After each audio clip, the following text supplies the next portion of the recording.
1. And we are recording with Mr. Vince Lanci on Monday, May 6th, 2024 at 12:04 p.m. Eastern time as we were both getting the crap kicked out of us by allergies. But yeah, so guys, go in the description, find his Twitter, find his website, all that good shit. All the links are in there.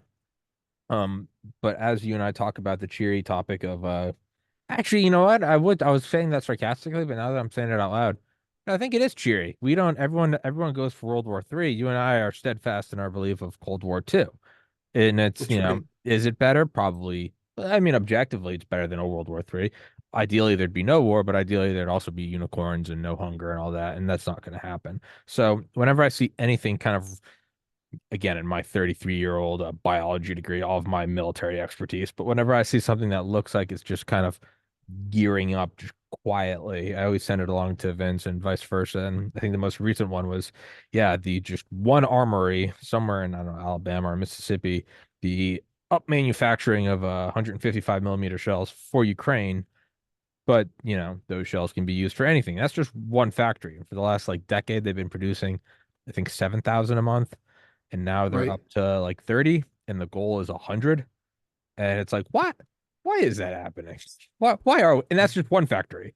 What are, and the other ones haven't even come online. It's like, why are we doing this? Is this really for Ukraine, or is Ukraine, and is this a very convenient facade to be like, no, we need all these weapons for Ukraine. And then when World War III starts, it's like, oh, LOL, well, we have these anyway. So your thoughts? Right. Right. Um, the World War actually it's actually excuse me, I'm clearing my throat. Yeah, The you're World good. War II, World War III analogy, like, or separation, like we're going to be fighting another World War II, not a World War III, because that's the end of the world, et cetera, et cetera. And that's why we should be happy, right? Reluctantly, but still happy. That fits right in with that link you sent me, because I looked at that and I remember reading some analysis when the war started. And when the Ukraine-Russian war started, the analysis was it was a firm that was looking at military stocks, and they said this war is about drones and artillery. Now, tanks, they're going. This is what they said. I'm not saying that they're right, but so far they've been right. Tanks are not going to make it. Planes, you could do that, but it's too high profile. It's going to be drones and artillery. And then they went into the math on how many shells that we were sending there and how many shells the Russians had. And they said the Russians are going to just start ramping up production. Ukraine doesn't have those, and it's going to drain our shells. And eventually, we will have to uh, increase our shells. So there's the World War II, or actually kind of like a World War I, World War II thing where Mm, nobody's really gaining much ground, but at the same time using World War II armaments.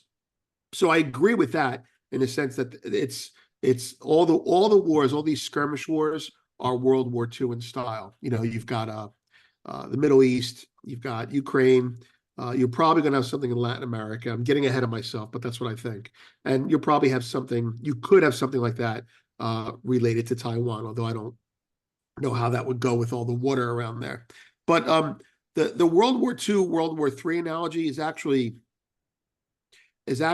I'm starting to think, look, this is going to be kind of goofy, but because I'm not a conspiracy person, but this is all planned. So to stay with the whole shell production, hmm we're going to fight them over there, so we don't fight them over here. hmm But we're not. It's not about that. But the point is, I firmly believe this that yes, those shells are going to be used by us if needed, but we want to use as many as we can over in Ukraine because we want that fight to keep going. And I believe that fight, right, is to occupy everything that's going on, because when that war more than the Israeli war, when that war is over, money changes. And that's something that when the Ukraine Zoltan Pozar said a couple years ago, about a year and a half ago, he said, when the Ukraine war ends, money will be different. And it seemed like a throwaway statement. I was focused on something else at the time. And what he was saying is that when that war is over, then you're going to have to redo money. But in the meantime, uh, so I took away from that statement, which seemed kind of out of place and everything else. And I said, well, what does he mean by that? And over time, it became apparent to me that the sanctions against Russia. Europe is in the middle of all this. Okay. So as long as the European battle goes on, NATO doesn't get dissolved. Right. Right. Okay. As long as we keep sending shells over there, the battle continues on. Whether they should be doing it or not is another conversation altogether. But just to bring it back to focus, I really think that to avoid World War III, all this is going on right now. Meaning, I'm going to zoom out a little bit, meaning the US has no interest or has much less interest in being the policeman of the world. Number two, the world has much less interest in us being the policeman of the world, right? Number three, the world's trust in the US dollar and our ability to manipulate or abuse that power had gotten very low, or their mistrust had increased. And the Russian sanctions, which started the Ukraine war, brought it to a head. So when you put all these things together, I see, this is where the world wars come in, I see a handoff of power, not global dominance, not policeman power, but I see a handoff of power from the US to China coming up. And here's what I mean. We don't want to be the policeman anymore. This is a very observable thing. If you look in every area of the world where we've extended, now I'm not military, so your military fans, your military people will probably see this better than me, but geopolitically, the US is pulling in the reins everywhere, right? Mm-hmm. So it started with Afghanistan. It looked like a one-off, right? Okay, and maybe it was necessary anyway. But now what are we doing? We're letting, I don't know if the word's letting, but we're standing aside and letting Israel have more latitude. Israel, in turn, is kind of freaking out because they know that we're less influential out there than we used to be. We're tolerating more bullshit from other countries. That's in the Middle East, right? That's the I in the BRICS, Iran, right? Then you go to Europe and you've got the Russia part, and we're tolerating. I'm putting it in an American perspective. We're tolerating Russian aggression, right? We're fighting to a standstill to Russian aggression. So that's NATO weakening. NATO's weakened. It's going away if this continues. Now you go out to China, the C, right, in BRICS, and you're looking at Taiwan, which hasn't become a problem yet, but which will probably become a more active, hotter problem going forward if these other wars don't reconcile themselves properly. And the S is South Africa, which is another conversation. But the other part is Latin America. So what I'm seeing is that if you were to look at the US's global influence as a reflection of, say, its military bases, that's easiest to see, we're pulling back the reins everywhere. We're receding from the Middle East. We're receding from Taiwan. I mean, look, Japan is building its military out. They have to, because we're pulling out. You know, Europe is talking about creating a EU army. You know, I guess I've seen that. They're talking about creating some sort of a unified EU army. They're going to do that. But anyway, as we pull, that leaves, you know, and these countries, all these regions have to fend for themselves a little bit more. So in Japan, we're pulling out slowly, but we're giving them money. We're saying, here, build out your Australian, Japan resources. In Europe, we're giving them money, but it's in the form of shells. It's also in the form of money itself, right? In Taiwan, we're giving them money, but we're just trying to hold off on that because that's going to be a bigger problem. And then in Latin America, we're giving money to Argentina. We're financing Argentina to stand up against Brazil. Okay, so everywhere in the world, we're pulling in our reins geographically and geopolitically to take care of our own continent. Now, when you look at that and you say, well, why are we doing that? We're doing that because we don't want to do what we've been doing. They don't want us to do what we've been doing. The world doesn't want us to be the global reserve currency anymore. And China is the ascendant power. So when you put all those things together, to avoid, here's, we're going to bring it back to World War III. To avoid World War III, I believe China and the US are really, really working together on this stuff to gently have a controlled takedown of US empire overseas. That's what I think. Now, I see that in the financial markets. That's why I say it. Yeah, Thucydides' trap, right? I mean, it's why go Yeah, to war? Because all throughout human history, it was the rising power goes to war with the ascending power, right? And a lot of people right, die. The difference is intercontinental ballistic thermonuclear weapons. right. And We you don't want can't do World War III. no one does. Even the most psychopath, as Tim Dillon says, I mean, it's like yeah, it's like even Putin likes eating caviar out of a horse pussy, right? He's like, Right, they don't want the world to be scorched. And they don't. right, There is, and honestly, there is kind of some beauty in that. I mean, in centuries past, there would be armies would march to the death, right? right, right. That could That's be right. it. Yeah. No, it could be it. It could be Now, now going with, your yeah. comment about Thucydides' trap, uh, the little history I know about the geopolitical aspect of world wars, if you're a student of this and you look at what's happened in the past, we're at that intersection again. Now everyone's talking about the dollar de-dollarizing global reserve currency, but look at the wars themselves. It is my opinion and other people's opinions that World War One happened because if you look at Europe, you've got before World War One, the powers were France, um, Great Britain, and Russia. And Germany was the last European country to colonize. It was fragmented, unnaturally long compared to the other countries because of the Inquisition, I think it was called the 30 Years' War. But you had a delayed unification in the German tribes and becoming one nation. The religious wars, and because of that, Germany was very far behind in becoming an ascendant power. And at some point, they said, screw it, we want colonies. And they started to colonize. And that threatened France, it threatened the UK, and it threatened Russia.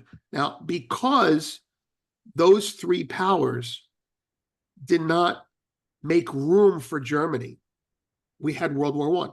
You get at the whole Franz, Arch Ferdinand, all that shit. I don't care about that. It's about delaying Germany's rise as an international power. They wanted to spread out. And World War II was an extension of World War One. So because the world did not make room at the table for Germany's ascension, they went out and went for it. And I think when you take that lesson of history and you apply it to now, you see that China's like, well, like you said, we don't want to burn the world, right? We know that a world war is, uh, uh, possible, especially with our buddy over here, Russia, who's a lot more interested in, Germany. Russia's like Germany. If you won't let us, we'll take it, Mm, in that respect, right? And China's like saying, listen, US, I know you don't want to do this anymore, but you got to be cool about it. Like, we'll get off the dollar. Let's do it slow. We're mm, going to let the price of gold. These are financial aspects of it. mm, The dollar is going to weaken against gold, which means it'll weaken against oil, but it's going to happen over a decade of time. In the meantime, keep Russia occupied. So anyway, I guess what I'm saying is now that China is capitalist, they're an authoritarian capitalist country. Now that they recognize that doing business is better than doing war, and we want to keep our place at number one, at least in many areas, we're working with them for a controlled demolition of U.S. empire to make sure that there's no World War III. Anyway, that's my idea. But it comes back to World War One history. Is there any mutual interest in we also don't again, like Tim Dillon says, he's like, not every empire just collapses horribly. He's like, I mean, Great Britain's still called great. He's like, they didn't go down in a ball of flames. It's just, Right, you're like, would you live in London? Like, yeah, you can't own your gun, but you're like, it's still pretty ballin'. I mean, if you didn't listen to the language and just looked at it, it would look like a US city. It's still nice, right, right? So are right. most cities in Europe. Is there some almost truth to that? To be like, yeah, we don't want to be the world police anymore. And I mean, in time, over a century or two, we'd be Right. demolished. But do you think some people are looking at it going like, honestly, yeah, y'all can take it. What do we care? We're separated by oceans. We're gonna be here. If you come here, we'll nuke the planet. Right. But, you know, go for it. Everyone hates us anyway. Well, Hey, I, take I it. think I think that's actually a good point. the comparison to Great Britain is actually a very good point. There's a book that I've read several times over the years, and it's Mein called The Kampf. Collapse of Complex Societies by Tainter. And it talks about these concepts, and it talks about societies just collapse. They reach a breaking point. And when they reach a breaking point, it's usually because, and the list is what's going on in Europe and the US right now. And this is not a political statement. Too much. The guy's an anthropologist. Too much diversification, too many special interests, et cetera, et cetera. Too much money spent on this, not enough money spent on that. And eventually these societies collapse. And, Rome is the one that's easiest to understand from that metric. But there are plenty of civilizations that do it, which brings me to Great Britain. And this guy's like, civilizations collapse from being too complex. And then in the book, and I didn't really focus on this too much because I was all interested in the whole collapse thing, being a doomer. There's a section where he talks about, but recently, using Great Britain as his example, when complexity gets too big, before it collapses, it gets disassembled. And so the Great Britain, the British Empire, it didn't collapse. It receded and then it shrunk to almost nothing. But World War II was that line in the sand. They had to give up. They gave up. There's more than one line in the sand. Sure. But if you look at the Yalta through the eyes of geopolitical people, they'll say to you that, Churchill was not happy compared to the other two. Churchill was calling the colonies to help them and all that other stuff. But the reality of it is, if you look at what's happened since World War II, the dollar became, if it wasn't already, the dollar became more entrenched. We had all the gold. India became more independent. The deal was cut for Hong Kong. Israel, Palestine was created, whatever you want to call it. But Great Britain gave up land. And so it's kind of like they had to triage their empire to survive. So it's almost like we're taking that lesson and doing it before the war starts, which is why I actually think we're in World War III now, meaning it's just not going to be labeled that unless it gets really bad. So I think the parallel of the US empire to the UK empire, which you brought up, is actually a very good one, that we're going to, they want it to recede, like the whole frog in the water being boiled thing. So yeah. And then you have to kind of have just like a realistic point of view in terms of like your life. At best, it's like you have kids, so maybe you could say like your interests are your life plus, however long, your kids will, so maybe double your life. So let's say I live to 80 and let's say I have kids and they live to 80. You're like, all right, so maybe you're concerned with like 150 years ish. There is some like realistic, like all things considered, and you can call it black pilled or nihilism or defeatism, but just objectively, you're like, am I really willing to like throw away this one experience I have in thermonuclear hellfire? Or you do a slow recession and I'm fine, my kids are fine, my kids will probably be fine. I don't know about after that, but you never know after that. Right. There is some, I have on tons of like tier one operators, and they all talk about they're like, don't join the military, like don't go die in these wars of empire. Like there hasn't been a just war in 80 years. You Right. have them saying that. There might be some like, hey man, we've got it pretty good here. The United States is huge. We've got a ton of resources, ton of different geographies and climates, separated by two oceans. What real different? And I guess hardcore ultra nationalists would be like, screw you, like we got to extend the empire. Sure, I get that. But in the kind of just being pragmatic, you're like, what difference does it really make in my life? We're not talking about post World War II Soviet Union or Germany, where it's like every building in your city's bombed out. We're not talking about that. We're talking about, all right, there's not, rah rah Uncle Sam, South Park, Team America. Right. What is it really? If I'm up here living in Maine, like what real difference does it have in my life? And the reality is probably none. Well, I mean, that's it's actually very valid to go back to the UK US comparison. When the UK's geopolitical influence receded, It was economic. They lost colonies. They Mm. lost sources of natural resources. They lost revenue streams. The US's geopolitical influence is the extension of its guns more than anything else. And if we pull back our guns, now to your point, our continent is self-sufficient. We have water barriers on both sides. We have the natural resources. So what will happen if this were to happen, if our empire were to recede? So on a day-to-day basis, going out, say, 3 generations, like you implied, it's better than not being around. And, our standard of living may drop a little bit, but all of our children will have an opportunity to navigate the shortcomings and, do what they have to do to make it, like every other generation does. There has to be another generation for there to be hope. But your comment about the US, yeah, what's going to happen to us? The dollar's going to get weaker, inflation's going to stabilize higher, and money just won't be as important. We'll start focusing on things that matter more. And that's really what's going to happen in the US. Priorities will change. And there's nothing really wrong with that. The world is going multipolar. And it almost seems like there's also a little bit of like an I told you so in there. And be like, we're gonna be fine. We got the oceans, we got the resources, we still have a ginormous military. Like, we're gonna be Right. fine.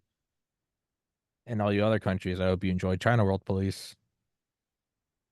Like, there Well, is a little bit of like a told you so. no, We dude, can there's so much of that. I There's know, and so it's much of it's that. it's actually, yeah, you don't like us, big brash America. That's fine. That's fine. You can take our aircraft carrier strike groups back. Right. You know how the rest of the world has 5 and we have 13. We're just gonna take those back a little bit. Oh, you don't like all these U.S. bases around the world? Yeah, okay, sure. We're gonna bring them back. Have fun out there. We're closing the NORAD doors. Going, That's have the fun angle. outside. We're in the mountain. We're in America is a Yeah. fortress. Bye bye. And if you want Yeah. us back, we might come back. But by the way, you're gonna foot half the bill. Yeah. So there might even That's be a right. little hope of like crazy ex-girlfriend, like you're gonna miss me, right? It's Right. kind Well, of a we are win-win. the loose. Yeah, but it is kind of a win-win. It's like you either miss us and we come back, or we're fine over here. We are the loose cannon. I mean, you think about it, we like, Russia, this Russia, screw Russia. Okay. We nuked a country, number one.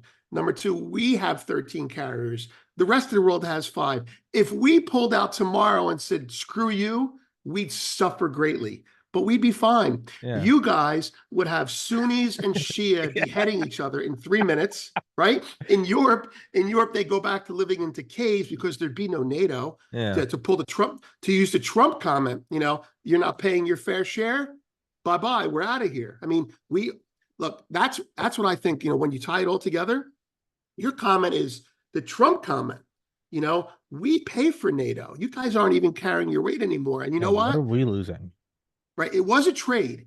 We'll pay for your military. You use our dollars, to simplify it in a Sure. very cynical way. Well, if you're not going to use our dollars anymore, you can't use our military either. So Japan, oh shit, not that we get along with Japan. It's like Japan and Australia, you better have them. Oh, what does it mean you have to have? What do you mean we have to spend money on guns and bullets now? That's a big deal. That's a And huge thing that people don't realize. The socialized utopia, quote unquote, of Europe yeah, yeah, is subsidized. You Americans don't have health care. Yeah, it's the 10,000 F-15s that make your life. You're the trust fund kid living in that's Brooklyn, right. and you're like, this house is so nice. All my dad does is work. You're like, your dad pays these bills, and in a second, you can be on the street. Right. I saw a map, a chart very recently, and I forget who showed it to me. It might have been you. It was no, it was a friend of mine who's in Taiwan who's looking at this. He's got a very geopolitical angle, and he said if you look at the GDP of a country, what they spend on military, right? And I'm making the numbers up, but I'm pretty close. It's like below 2% is peacetime. Between 2 and 3% of GDP is wartime, is preparation for war, and above, say, 4% is invasion time. Okay, so the U.S. is always high, right? But we're not invading. And then it shows Europe is like so low. And the analyst showed me the map and he said, Europe is actually now telling its countries you need to spend, they're dictating budget. You need to spend X% of your GDP on military. And let me tell you, to your point, when you're spending 3%, because they have to be at least 3% when it's over, if 3% is the number, they have to be there, because if you're spending 3% of your GDP on military readiness, well, then you're not spending it on your social safety net. You're not spending it on the beautiful welfare state that you've enjoyed for the last 50 years. And it was a success, but it was a success under it's like a few good men. I was about to We were say, on the you want me on that wall. You need me on that wall. That's right. the part that no one wanted to talk about at parties. Like, and by the way, the massive military arm and omnipotent power of the U.S. is what makes all this possible. But that being said, those Americans are so backwards. It's like, yeah, Yeah, uh-huh. well, All yeah. right, bud. It's actually, this is actually a very good point. Uh, the reason I'm even aware of this point is because I've been looking at it from a gold perspective. Like, for example, if you're a central bank, you hold reserves, right? And you have to hold reserves in different currencies because you do trade in different currencies, and gold has always been low, depending on the country. Now, everyone's talking about China and the US and everything else and the BRICS, but I looked at Europe recently, and Europe, along with you better get 3% of your GDP in military, they want 5% of their GDP in gold reserves. So the point is, if the guns are pulling out and the dollars are pulling out, and we've got to make our own guns, to your point, and we've got to come up with a substitute for dollars, and that's gold. The point is, the world itself now has to spend more money on wiping its own ass. And in doing so, I'm saying this, I know this sounds chauvinistically patriotic, but it's true. The world itself, to paraphrase the general, the world itself had the luxury of saying humanity is generally good. Look at what we've built. Look at our welfare state. Look at this. Look at that. And that's because we are the cop saying humanity sucks. We have to watch them all the time. I mean, have you ever talked to a cop who didn't Hmm. say that? It's like, I look at They people, I view always every look for what person they're as like they're looking for their hand. Like, where are you reaching in your belt? What are you doing? Are you grabbing a right. gun? It's training. Meanwhile, the people picking daffodils are like, it's great here. Yeah. It's really not much different than a child who's sheltered by his parents from.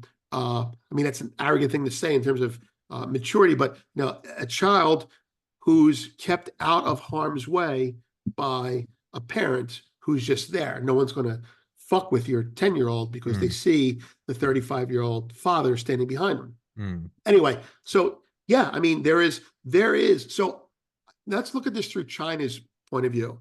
This whole concept I have of China and the US looking, let's pretend that the US does what you just said. You know what? You guys don't want the dollar? Fuck it. We're out of here. China, which had been working for the last 30 years to rebuild their economy and who really doesn't want to be anyone's enemy, that's another conversation altogether. It's like, whoa, hold on. You're not just going to pull out of this shit because we don't want to police. Say, well, you don't want to be an international power, do you? Right. So Well, heavy lies the crown. it's right. That's right. So you want to sell your. That's why they haven't sold all their treasuries. Well, they sell all their treasuries. Like, you know what? You sell all your treasuries tomorrow, and you don't get Taiwan. There's a give and take here. It's not just black and white. Mm. All the many of the libertarian types and the gold people are China is better than the US. I mean, they don't mean that. What they mean is China is handling things better monetarily than the US. Like they may or may not be, but it's a two-sided street. China doesn't want to come out into the world too fast. They're deathly afraid of that. And, militarily, I don't think they can't. Nobody can do what we can do, not to mention that we have California. And I say that militarily. Your military people will know this probably better than me, but China doesn't have a deep water port. We have California. Like the whole state is a deep water port. Yeah. What do they have? I mean, can China really? I mean, can China really get their navy out there fast? Do they have the proper navy?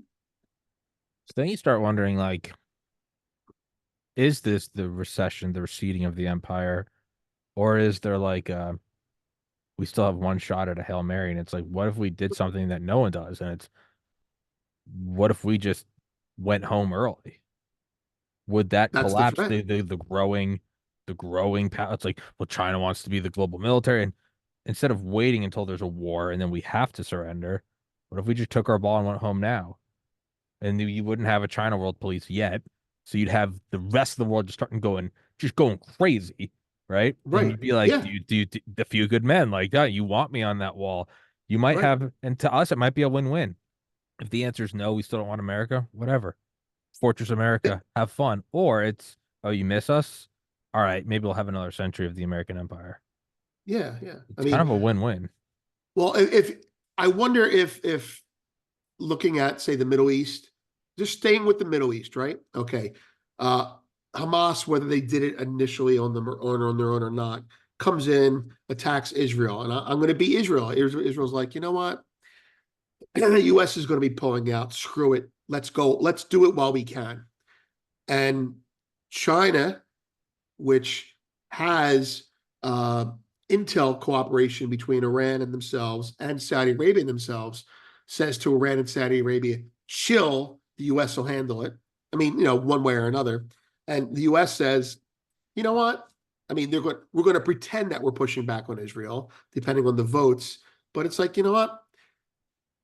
Hey, guys, hey, Saudi Arabia, China, and Israel, I mean, and Iran, let's just let Israel do what they do, and we'll see how you guys like that. So that's like kind of a little bit of a taste of what you're Mm. talking about. The Ukraine is a taste of what you're talking about. Everyone else is going to be hobbled, fighting wars and having recessions, but there's no war on our continent. And if So there yeah, was, no one's better trained to work with it than us because we've been doing this nonstop. I We know know. how to war. You guys don't. All right. That's right. Israel's going hard on Gaza. Yeah, it's called the power vacuum. Boy, Russia and Right. Ukraine. It's called the power vacuum. China's going to take That's Taiwan. We're not going to have any semiconductor fabricators. It's called the power vacuum. All right. Bye bye. that's right. The power vacuum is that's the phrase. China's like, we don't want a power vacuum. It's like, well, then you better not be so stupid about it. And China, you've got to, keep Russia on a little bit of a leash. There's a leash on Russia somehow, because Mm, Russia, I think, would just be like, shit, we'll just invade everything because the US has done us wrong. That's their opinion. sure. But that's the other thing. I remember when I was reading about this geopolitical stuff before, when the war started, ideally the US wants Russia, they want to undermine Russia by undermining Putin, and it hasn't worked at all.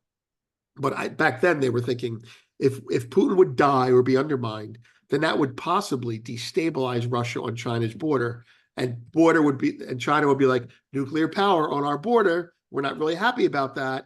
Power struggle and succession. U.S., can you help us out? But that hasn't happened yet. But the point is, China can't completely trust Russia, at least not after Putin dies. Let's put it Yeah. that way. It would be funny if you and I are talking about this, like, oh, it's America's like, we're like cocky, we're like America's gonna be funny if just like a thermonuclear weapon like hit my apartment in like an hour, Right. just vaporized me. Yeah. That'll Just be like good. That'll be fun. no, That'll be no, fun. it would be fine. I'll be fine. Um, what chance is there that this is planned and going according to plan for anybody, for China, for the U.S., for I whoever? think I think the chance that there's definitely I think the chance, and I'm using my empirical information from finance Hmm. to overlaid on the geopolitical stuff to make this statement. The answer, I think the chance is very high that it's very coordinated on a geopolitical, financial, economic scale to have a controlled takedown or a controlled rising or controlled equalizing of global powers. And without getting into the minutia of it, the dollar is going to share space at the table with other countries. Now, the dollar will still be called the global reserve currency, and it will still be the most important money in the world. And I'm talking 10, 20, 30 years down the road. But commodities themselves in the regions where they're created and consumed, so Saudi Arabia pulling oil out of the ground, the new biggest customer is China. that's not going to trade in dollars anymore. So the currencies are going to rise up. So the dollar will weaken against commodities and currencies. So now, why is that me thinking this is 100% happening? Because we would not tolerate that shit 15 years ago. Yeah. 15 years ago, like Ghana says, we're going to start paying for our oil in gold now. They said this. We're going to start paying for our fuel oil, their refined oil, diesel, whatever you want to call it, in gold now, and we're not going to use dollars anymore. We would bomb them in a heartbeat if they said that. The president or whatever he is, dictator of El Salvador, we're not using dollars anymore. Well, he would have, he would be gone in 5 minutes. Like I think if you look at it, there's some pretty substantive statements coming out of a variety of small to medium sized countries that we're not pushing back on. We may be pushing back when it merits doing that because the US voters, but we're not projecting that strength anymore. Ghana says we're going to pay for oil with gold. Okay. Russia and China are like, there's going to be a new BRICS coin, and we're not even talking about it. El Salvador, fuck your dollar. We're going with Bitcoin. It's like, the scene in Batman where the Joker says where the Joker says, "What happened to you guys? Did you lose your balls?" Like Yeah. and I'm like, did we lose our balls? I'm like, no, we didn't lose our balls. We want this. On some level, we tolerate this. China wants a bigger seat at the table. So monetarily, I see this happening. It's happening. Okay. Behaviorally, we can all see the US not pushing back. And part of me wants to say, oh, there's going to be some big master plan for us. No, there's too many of them. You Mm. can't bomb 15 different parts of the world. And then with regards to gold as a manifestation of this, the price of gold is going up, not because it's being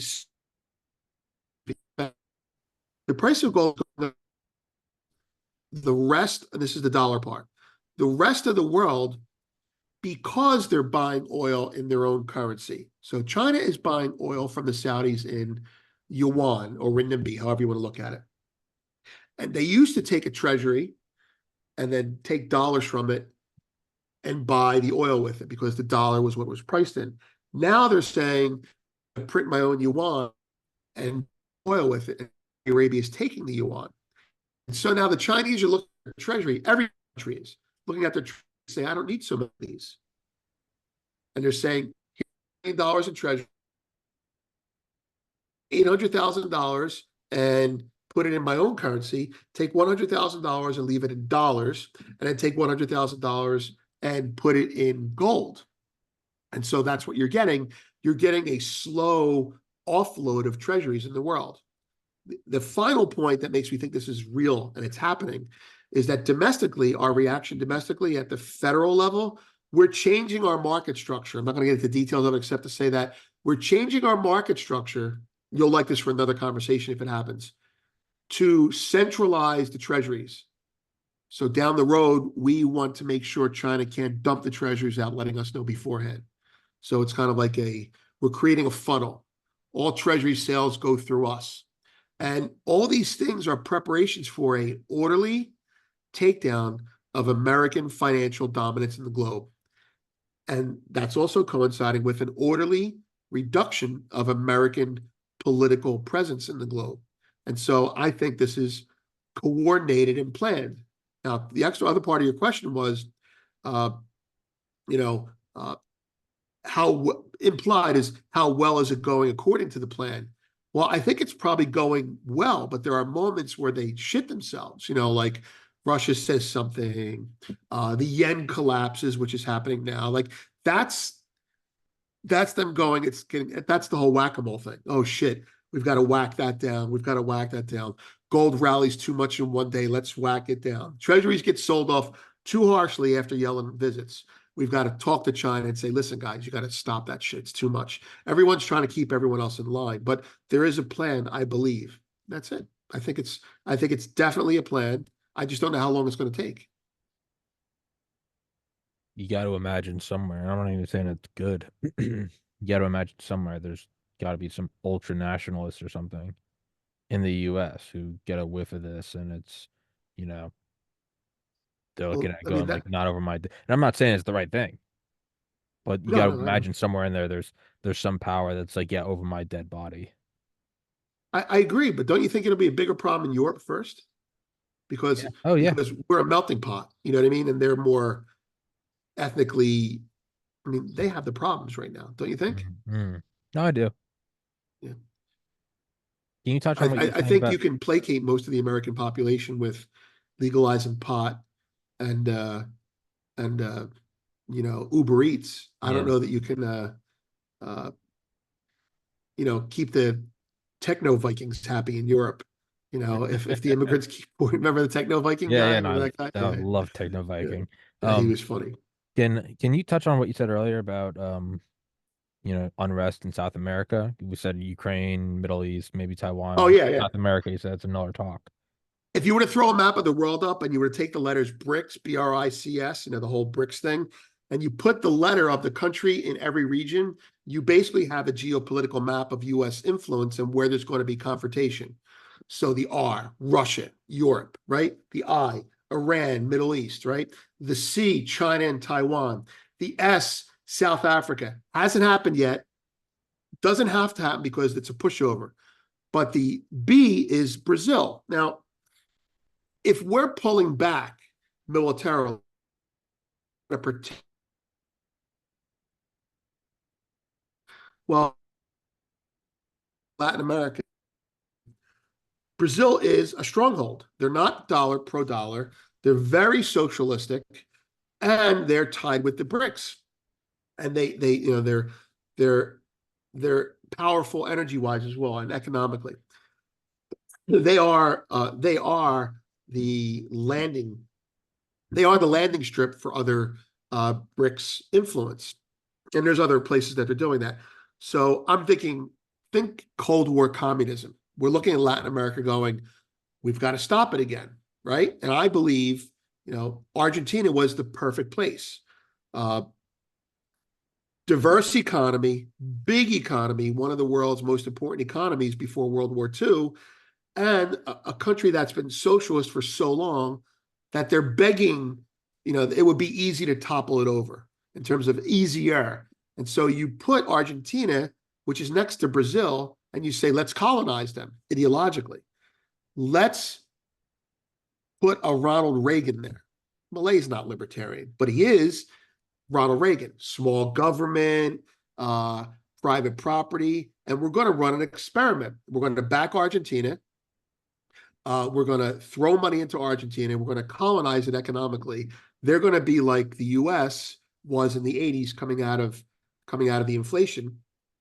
And we'll put that next to Brazil and we'll influence it. And that's the one thing. The other thing is Latin America is important to us because you've got Venezuela there. You've got oil there. You're going to start seeing skirmishes between Venezuela and Guyana. And we have influence there. I mean, Exxon and Chevron operate in Venezuela and around Venezuela. So we want to secure our home base. And I think the Argentina support, we don't want to make it unstable, but we want to win, and that we're going to do that economically and ideologically. That's the South America part, For all the countries that are like moving towards like gold currencies, right? are these objectively bad things? Now I know now we are moving into the naive, few good men like, oh, this is beautiful, and it's like, well, it's going to harm us. But forget you and I. Just zoom out. I mean, the Right, year's 2300. You and I are long dead. Everyone we know is long dead. Your kids are long dead. Just right. objectively, is it a bad thing that countries are moving away from the monopoly of the US dollar? Or is that a naive thought? And it's like, as soon as it's gone, what, you think China's not gonna, roll out theirs? Do you know what I'm saying? Um, no, no, I totally know what you're saying. Uh, the the the answer starts with: is there anyone that can take our place? Forget gold, right? Meaning, is there anyone who can take our place militarily? No. Is there anyone who can take our place in terms of innovation? In my opinion, no. Is there anyone who can take our place economically? No. China cannot. They're not there yet. No one is there yet. Okay. Ideally, if someone else was there yet, you could have this changeover and it wouldn't be so bad. But no one is there. So let's use China. They're the closest. There's no way China could. Let's pretend that China had the same exact military as us. Let's pretend that. They still can't do it. Economically, they're not there. I know that they're number two, but it's a distant number two in this respect. China's economy is, they built a lot of buildings, became ghost towns. China's economy had been making goods, selling to us. If we stop buying those goods tomorrow, it's done. Now, the reason that matters is, to your point, there's no customer to take over for China to sell to. The economy of the world without us is much worse than it is with us. And so if you were to make China militarily the same as the US, and the US were to stop buying, that whole region would collapse, because no one's going to buy, stuff from China. No one has wealth, because most of those nations, Saudi Arabia, and I'm going to call Russia this too, Saudi Arabia, Russia, Iran, much of Africa, they're run by warlords. The warlord economy is an economy that depends on selling raw materials. So they pull stuff out of the ground and they sell it. That's the warlord economy. They buy guns, they buy Lamborghinis. China's economy has become not a warlord economy. It's actually just a straight capitalist economy, where it doesn't make money. Well, it does make money, but it makes most of its money by taking raw materials, adding value to it, and selling it. The problem is the warlords aren't good customers. They're not going to buy, new color TV sets, right? There's no one to replace us. No one. So back to your point. If there's no one to replace us, is gold a bad thing? And the answer is, it's the best thing in a bad situation. Meaning, the world is splitting, right? So we'll call it's mercantilism. The world is splitting. People are reticent to do trade with each other. They may not trust the dollar anymore, but each one of their currencies is worse. Each one of their bonds is worse. I don't care about China's economy. Their bond market is not, you can't use it. It's not there for internationally. So the only thing that can be used as a bridge from one economy to the other is a store of value that is neutral, that doesn't care who owns it, that can't be manipulated by printing, and everyone has some of for trade. And so the answer is gold is the best bridge solution for a bad situation, because no one can step into the breach militarily, economically, or innovatively to take our spot. And so gold is kind of like, you don't want to use treasuries? Okay, use gold. We have gold. You can use gold. We're going to pull our guns out slowly. So the answer is, gold in and of itself is a deflationary item. It slows economies down. And by the way, the kicker to all this is, if everyone else in the world goes to a gold standard and we don't, we win. It's like, that doesn't make sense. What? Because we innovate. If you put all of your money in gold and I put all my money into something else, your gold's going to sit there and hold its value, no argument. But I'm going to add value. I'm going to take my money and I'm going to create a special nuclear reactor, a better gun, and I'm going to basically invade you. And that's what it's all about. That's innovation. Like, China knows they can't put all their fucking money in gold. They need to come up with better energy. They need to be able to make things with lower costs. They need to be able to innovate. But if you take the rest of the world and you say, go on a gold standard, and they didn't own treasuries anymore, fine. We would shit ourselves in terms of the lack of treasury, but we'd self-finance. We'd buy our own treasuries, and we'd be done. And we'd take the money and we would start a Great Depression. We would sweep streets. Then we'd invent street sweepers. Then we'd invent, something better than gasoline. Then it's thorium nuclear reactors, and we would innovate. And that's the power of in my opinion, of the American entrepreneur. And meanwhile, all those other guys, they have their money in a mattress. That's what gold is, Hmm. in a mattress, and they're not losing any value. But they're not But creating they're anything. not, yeah, exactly. So they're all, and it's you have to have money in gold. But if you were to put all your money in gold, then you're not growing. Hmm. Scared money So don't that's make that's the money. answer. What? I said scared money don't make money. Right, right. I mean, if you think about it, if I mean, this is a real simplistic way to look at it, but if the rest of the world tomorrow were to sell all the treasuries, our treasuries would go to zero, right?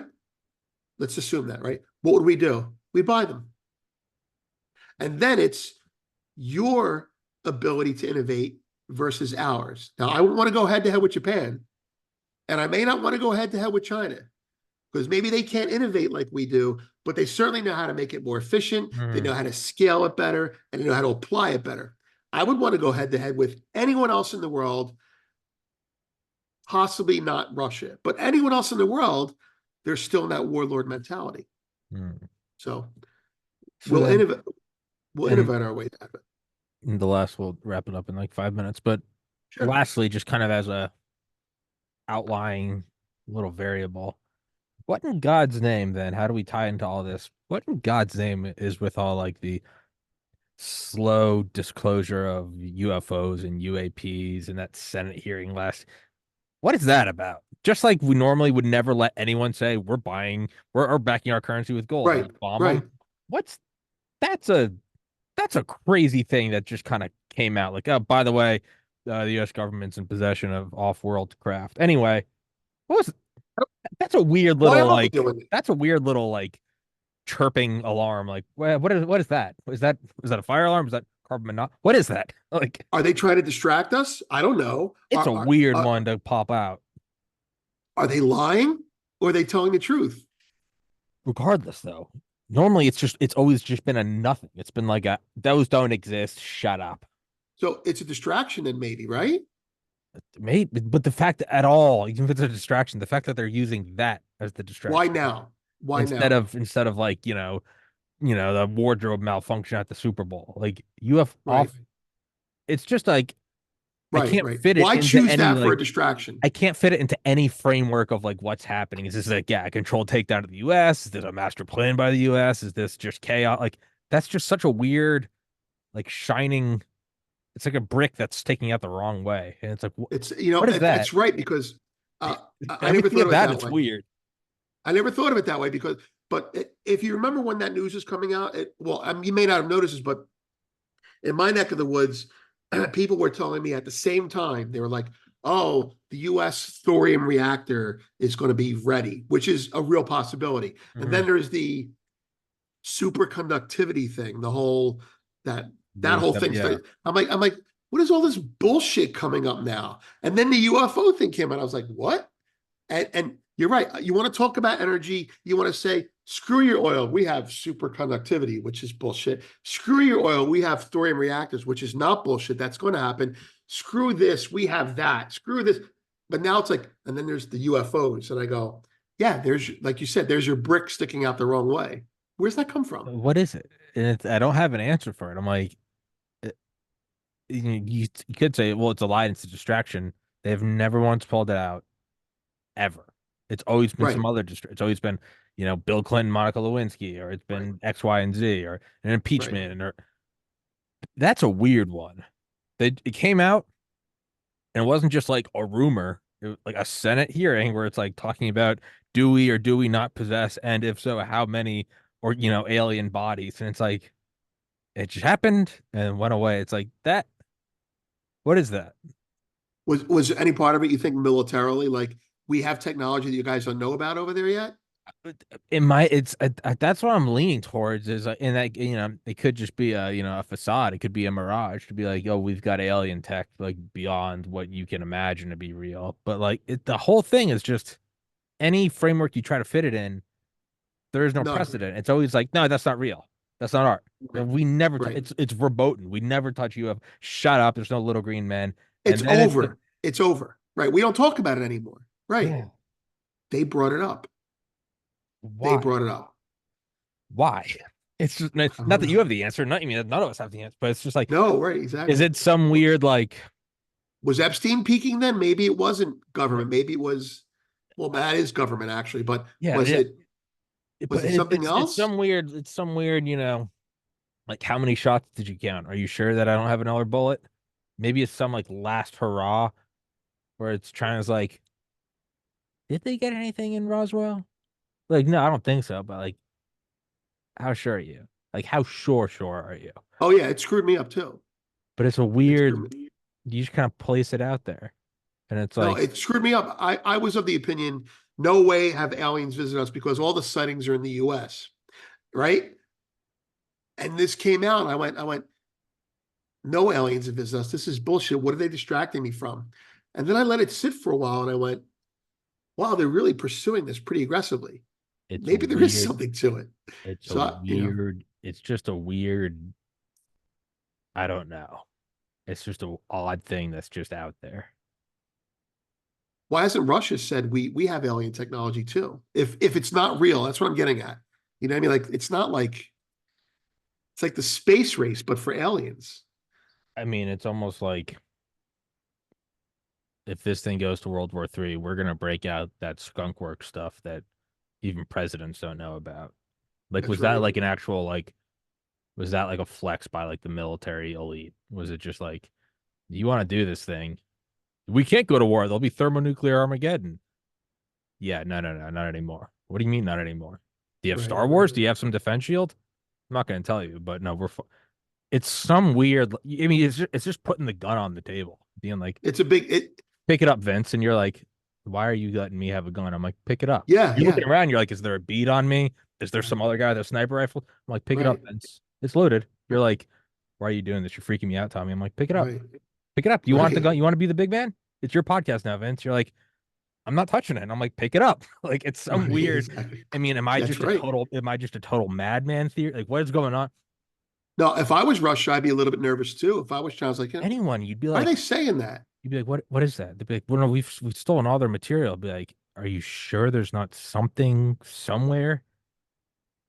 I maybe, I don't know. We've scanned everything. Maybe it's not But on it a is a computer. military flex. It has to be military It's flex, right? something It has to be. somewhere. And it means two things. It either means like we have this and we'll vaporize you yesterday. We'll go back in Right, time and vaporize you, right, or it's we're weaker than ever. So we're going, I've got a royal flush. Don't make me use it. And there's right, nothing there. right. Both are But significant. even if we're weaker, we're still the only country that uses nuclear bombs. It's like, oh, you think I'm full of shit? Well, maybe we don't have these really cool things, but we will nuke you, you know? I mean, I don't Russia's the even, country that keeps threatening to nuke. We don't threaten. We just did it, you know? yeah, that's like going, he's threatening to knock you out. Like Mike Tyson doesn't need to threaten you. No. He's like, Mike I'll Tyson, he came into the ring with nothing on except a towel. Look at the other boxers of his era. No one, he didn't wear socks. He's like, I don't have time for socks. I don't have time for a rope. Put a hole through a towel, put it over my head, pull it off. I'll be back in the locker room in 5 minutes. Oh, yeah. No fucking nonsense. that is a good, it's again, Tim Dillon. He goes, there's a new conspiracy out there that nukes aren't real. And we've never detonated any, or no, he goes, no, he goes, and this isn't him saying, he goes, but there's a conspiracy that nukes are real, but we didn't use a nuke. So we told Oh, Japan, we said, hey, we're going to tell everyone we nuked you, and you got to go along with it. And if you don't go along with it, we will nuke you. Like, he's like, there is something kind of crazy about, yeah, no, it's like only one nation's ever used an atomic bomb. We did it twice. There doesn't and we, you don't need to talk up a big game. You're just like, yeah, that's right. We almost did it a third time, except Truman was like, McCarthy, you're out of your fucking mind. We have to stop you from doing this. yeah, I, do you know the history behind it? yeah. That's some That was good the shit. Korean War, but there was almost a third one in World War II. Oh, there was? Where was Yeah, that going to there be? was almost a third. Truman gave the order. He said, "Go until they stop," and they I didn't know surrendered. that. Yeah, but there was only a third one. No one knew that we only had three. Japan started to think we had like 100. Truman actually Right. gave the order. He said, "Just keep going until they stop." And so we had one more. It was called the Demon Do you know Core. what the target would have been? Now I know that Nagasaki was supposed to be Kyoto, but they were it's such a rare weapon that they said you had to have visual identification, no Right. radar, no map, no nothing. And so they knew they were over Kyoto, and they circled it like 5 or 10 times, but it was cloudy. And they're like, Right. they're like the president himself said you have to have eyes on, and they couldn't Right. find it. Nagasaki wasn't cloudy, so they're like, sorry, sucks to suck.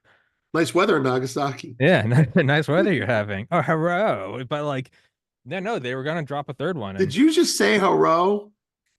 oh, hello, round eye. I don't care. What do I care? Yeah, dude, the funniest thing in South Park for me is when the Chinese and the Japanese guy, and it's the same A shitty voice walk, act. yeah, it's a shitty walk of chicken. It's a shitty chicken. It's a Yeah. shitty rock. It's a shitty rock of chicken.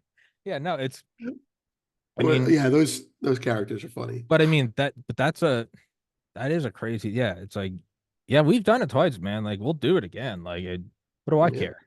Like, like yeah, that is Matt.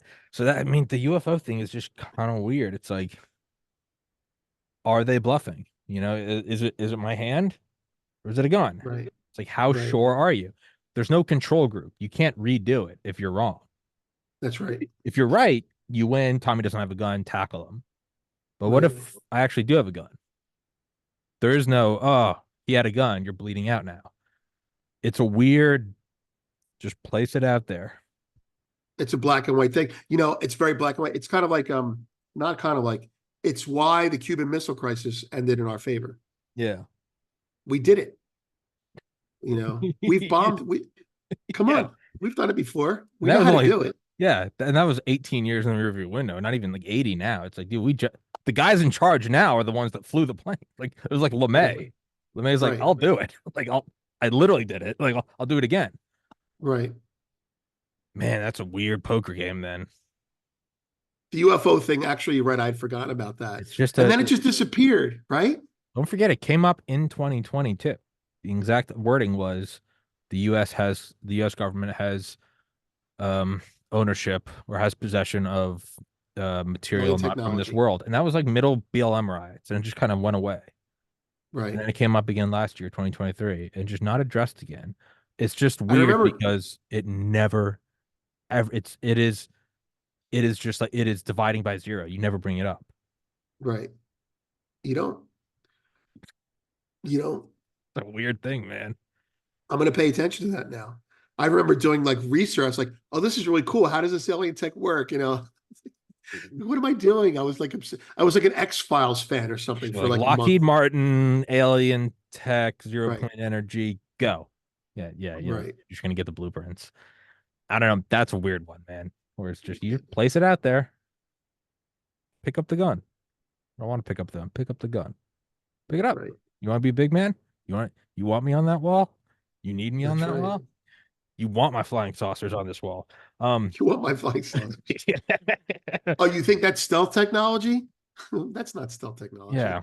We have stealth technology. Yeah. We got it from our buddies in Venus over there, Yeah, yeah, yeah. We have the stuff that the presidents don't know about. So when the presidents are like, "We don't know what this is," it's like, they're telling the truth. It's like Independence Day, where the president's like, "There is no alien tech," and they're like, "Actually, Mr. President," and then pans to them, and they're in Roswell or whatever. Yeah, yeah. I don't know, man. It's eerie, but yeah. I guess we'll leave it on that note. So Vince, let's wrap this one up as we're both succumbing quickly to the fatal death of allergies.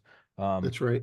guys, please go into the description. Please go follow his Twitter. Please go follow all that good stuff. And as always, man, I appreciate your time. Thanks for doing this. Thank you for having me on, Tom. I love doing these. These are Yeah, there's as zero always. break Yeah. because we're not talking about finance all the time. Tell me Even though about the gold markets. No, UFOs. Why'd they do it? Why'd they not do it? Yeah. Yeah, that's right. you gotta mix it up. All right, dude. Well, yeah, let's wrap this up. Till next time, Vince. Thank you so much for your time. Guys, please go in the description. Please go follow him on Twitter. All that good stuff. Appreciate it, dude. Guys, thank you for watching.